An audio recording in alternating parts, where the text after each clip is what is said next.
তার সমর্থকদের সামরিক আগ্রাসনের বিরুদ্ধে ইরানের সঙ্গে সংহতি প্রকাশ করে সম্প্রতি বাংলাদেশ সরকার জনগণ এবং বিভিন্ন প্রতিষ্ঠানের বক্তব্য ও বিবৃতির জন্য কৃতজ্ঞতা প্রকাশ করেছে ঢাকার ইরান দূতাবাস। ২৬ জুন বৃহস্পতিবার ঢাকার ইরান দূতাবাস এক বিজ্ঞপ্তিতে এই কৃতজ্ঞতা প্রকাশ করে।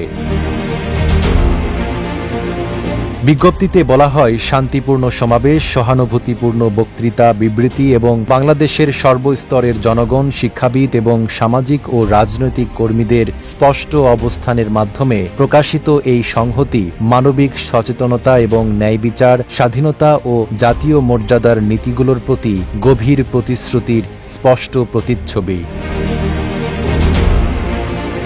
ইরানি জনগণের এই প্রতিরোধ জাতীয় ইচ্ছাশক্তির প্রতিফলন, যা দেশের সার্বভৌমত্ব ও ভৌগোলিক অখণ্ডতা রক্ষার জন্য দৃঢ় অঙ্গীকারের প্রকাশ। ওয়ালটন আবারও মিলিনিয়ার অফারে ওয়ালটন ফ্রিজ কিনে আপনিও হয়ে যেতে পারেন মিলিয়নিয়ার। মিলিনিয়ার ছড়াছড়ি দেশ জুড়ে, এটা শুধু ওয়ালটনই পারে। একই সঙ্গে এটি আধিপত্যবাদ ও আন্তর্জাতিক আইন লঙ্ঘনের বিরুদ্ধে বিশ্বের কাছে একটি স্পষ্ট বার্তা পৌঁছে দিচ্ছে। ইসলামী প্রজাতন্ত্র ইরান দৃঢ়ভাবে বিশ্বাস করে যে আগ্রাসনের বিরুদ্ধে প্রতিরোধ শুধু একটি বৈধ অধিকারই নয়, বরং একটি নৈতিক ও মানবিক দায়িত্ব। বিজ্ঞপ্তিতে আরও উল্লেখ করা হয়, আমরা আবারও জোর দিয়ে বলছি যে সহিংসতা, আগ্রাসন ও সম্প্রসারণবাদী নীতির মোকাবিলায় জাতিসমূহের পারস্পরিক সংহতি অত্যন্ত গুরুত্বপূর্ণ।